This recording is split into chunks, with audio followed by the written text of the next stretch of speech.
This is the last one, in case you're wondering where I am in this. You know, this is not Chanel expertise, but channel expertise. This is one of my favorite ways of thinking about things. And when we think about things this way, and we move along the axis that this concept of channeling expertise indicates, we get really tremendous results. Okay, so here's kind of an example, right? This is, everybody probably remembers this kind of a scene. You know, is you're in science lab, and everyone's working on their projects, right? And they're not like super experienced. They're students or they're younger, and here's an expert who can move around, you know, and offer kind of targeted advice and input, and that's how you learn, right? And you can have one teacher for, you know, 25 or 30 students, and that's how we, you know, kind of went through that process. Now, is that a good thing or is that not a good thing? I don't know. It's not bad, but it's not as good as it could be. There are some severe limitations to this model, okay? But it's often the model that we would think of. It's like, well, we're going to get an experienced person, or we're going to have them work with all these different groups, and, you know, what we're really getting when we do that is we're getting this guy's brain, right? I mean, that's what we have.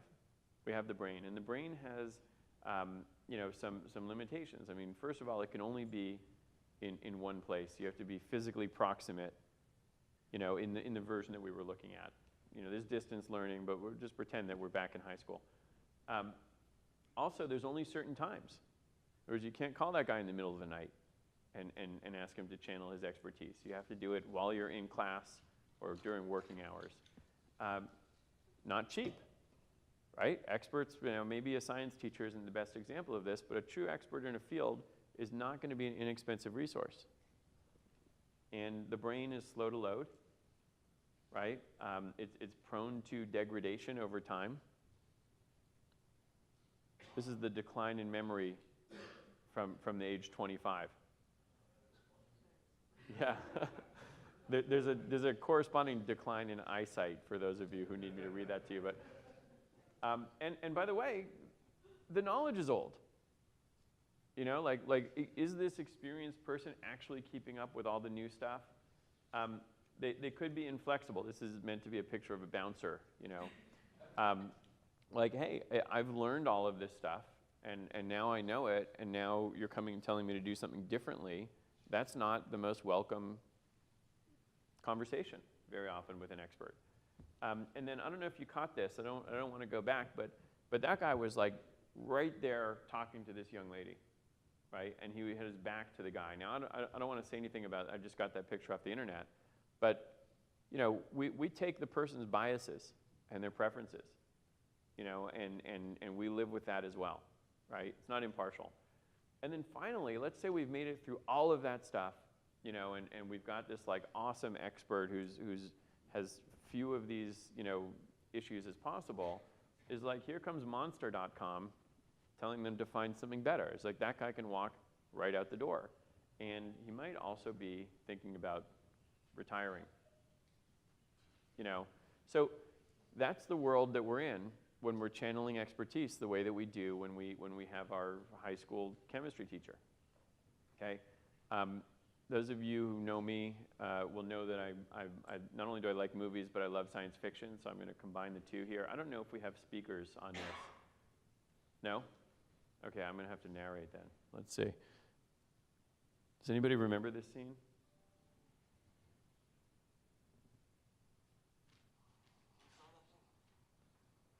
Okay, he's going, can you fly that thing? And she goes, not yet. She calls up, Tank, I need a pilot program for the Bell 52, whatever, right? So she's calling up instructions.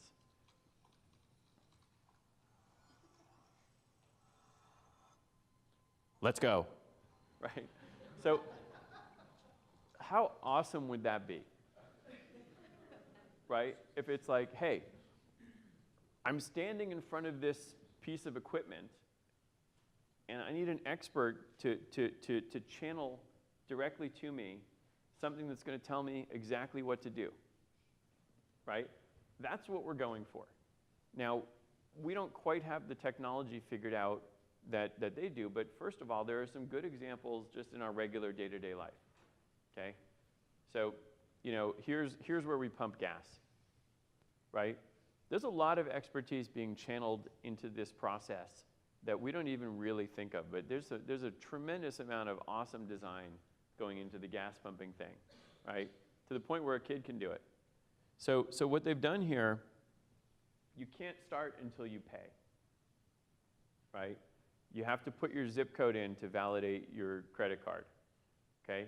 You can't pump the wrong kind of gas, so you have to pick, right? It doesn't start until the nozzle is all the way in. You can't put the diesel nozzle in the regular, there's a lot of stuff. You don't get your receipt until you put the thing back in, okay? So someone has embodied a lot of expertise into this design process.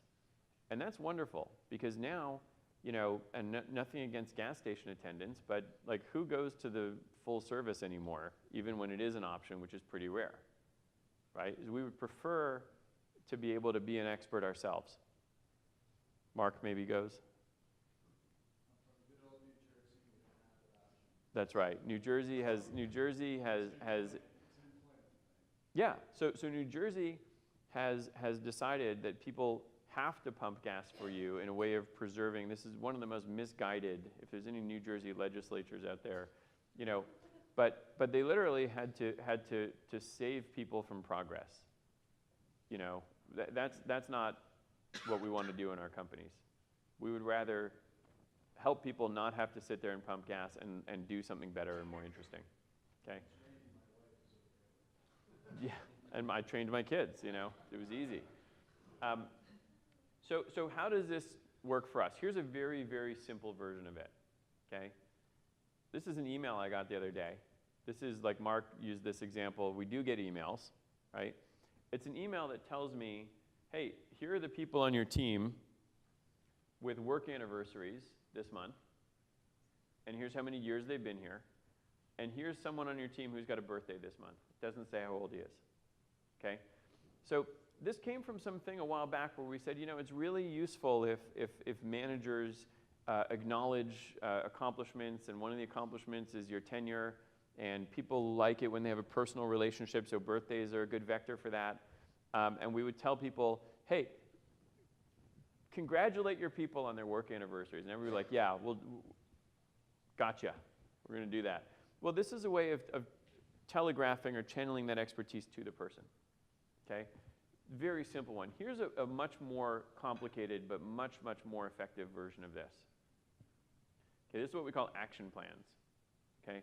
An action plan is when something is underperforming, okay? Let's just say, for the sake of the conversation, it was this hotel, and the food and beverage, the events business was off by 15% from what we thought it should be, okay? And so Hilton is around, and they go, all right, the food and beverage manager needs to have an action plan to turn around this venue utilization and beverage purchasing. So what happens? Well, first of all, there's an algorithm that figures that out. And there's with all the hotels that Hilton has, and by the way, I'm not saying that Hilton specifically is doing it. We just happen to be standing in a Hilton. But we don't need someone to go figure out all those 15% situations and remember them. There can be a system that does it and says, hey, we're going to assign a case to the person who's in charge of this. The case says, you need to come up with a plan. But don't just come up with a plan from nowhere. We've got a playbook, right? So we've had some expert who's gone through and said, these are all the types of interventions. Maybe we need to call the customers that used to book and they didn't. Maybe we need to change the menu. Maybe we need to advertise on social media. Maybe we need to adjust our pricing. In other words, there's things that we would want to do. And what the manager does is has a little form, and they decide, yeah, do I think this should be part of the plan or not? Yes, no, yes, no. And then when they do, that becomes a series of cases which together constitute the action plan. So they've said, well, we're going to do these 12 things, and now we're tracking that. And not just for this instance, but everywhere in the organization where we've had a similar issue, we've exposed people to the same set of expert written best practice action plays, and they have plans, so we can manage all of these plans as a portfolio or individually, and we have a report, okay, that can show us how are these things going, and are they yielding results, right? So this is a situation where we've channeled expertise in several different ways. Channeled expertise to understand when there's a problem. We've channeled expertise to tell people what kinds of things they ought to do, right? And we've channeled expertise of how do we manage a portfolio of projects like this all together. And so if you were like the woman in that movie scene, if I grabbed anybody here who'd never run a food and beverage thing before and stuck you in front of their computer or your phone and it said, you have a case to turn this baby around, you would read all the things and you might look around and decide, well, the signage here is terrible, let's add signage to the list, but the food selection is awesome, so we don't need to do that. And next thing you know, you'd be flying that helicopter, right? And that's how we're channeling expertise, and it's why we can do things like hire people that haven't been running a particular thing for 20 years before they came to us, okay? There's a couple of examples. This is like actually a leasing playbook. This is the high-level stuff, so you would drill in and kind of get more detail. And here's the form that somebody would fill out that says, are we adding these things to our playbook, to our plan? So this stuff is very real. We've been doing it for years. Samantha built this whole thing, I don't know how many years ago, and it's been tremendously effective for us. Now, I'm going to end with a little bit of sociology here, psychology maybe, okay? When we present this plan to this guy, what do you think he's going to say? Yeah, not particularly excited, right? I mean, and that might be like, I hate this, or it might be a much softer thing, like, well, let's see how it goes, or yes, I'm on board, but internally, there's some trepidation. Okay, we see this all the time. It's normal, okay? Because from this guy's standpoint, he spent a whole career becoming the expert, and everybody is looking to him for input, and it's not always fun to have some new thinking come and change the way we operate in a way that might be uncomfortable. And that's okay. It's a normal reaction. We should be understanding of that. But one thing I think we need to remember and not forget about is everybody who's not a part of that conversation. Okay, we have a bunch of constituents that are not at the table while we're having that talk. And if we could bring them in, it would be a very different conversation. One of them is the new person who's coming to the company. Okay, you hire someone, they show up, they've never worked in this company before, and they get there and it's like, wow, this is awesome. There's a whole bunch of things that are helping me do my job, okay? Also someone who doesn't have that much experience. Maybe they're here already, but they could use that assistance. We've got people who are having problems, okay? People who are struggling. A lot of times when people are struggling at work and they're not getting the resources they want, it's very stressful, and at the end of it, they get blamed as if they're a bad person, But if we can channel some expertise to that person and give them some support and resources, we can very often put them in a position of success, okay? We also have somebody who wants to either come in and learn something new or who is ready to move to another opportunity within the company, preferably, okay? And, there's this thing we call the tyranny of experience. It's like in the beginning you don't have any experience, so you have to like get it and acquire it somehow, and it takes a long time, and it's no fun. And then once you have experience, it's like a shackle. The company doesn't want you to leave because they can't afford to have invested all that time or whatever they're paying you and have you go do something else because it's disruptive, and now you're going to be learning again, so you're costing, right? So somebody who's interested in moving around to different things and trying other opportunities would absolutely love this if it was presented to them this way. And then finally, don't forget the supervisor who now doesn't have to actually do all of these things.